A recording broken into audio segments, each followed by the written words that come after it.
ఓం శ్రీ మాత్రే నమః. ఇప్పుడు తెలియజేసే అంశము, ఎంత కష్టపడి పనిచేసినా ఫలితము అనేటువంటిది దక్కట్లేదమ్మా అని కొంతమంది బాధపడతారు. కొంతమంది ఎంత ప్రయత్నం చేసినా ఉద్యోగం రావట్లేదమ్మా అని చెప్పేసి బాధపడుతూ ఉంటారు. లేదా ఎప్పుడు ఏదో ఒకటి వృత్తిపరమైన సమస్యలు వస్తూ ఉన్నాయి అంటారు.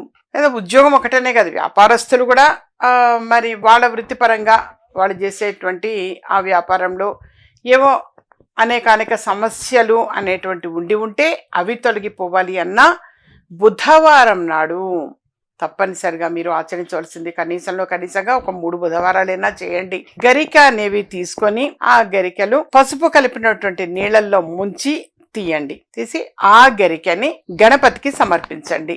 చక్కగా అది గణపతి సమర్పించండి. లేదా మీ ఇంట్లోనే చేస్తామమ్మా అంటే ఓం గం గణపతే నమః, ఓం గం గణపతే నమః అని 21 గరికల్ని కూడా భగవంతునికి ఆ గరికలు చక్కగా గణపతికి సమర్పించండి. యథార్థంగా చాలా చాలా చాలా మంచిది ఆ విధంగా గణపతికి సమర్పించడం. అలాగే 21 లడ్డూలు అనేవి సమర్పించండి.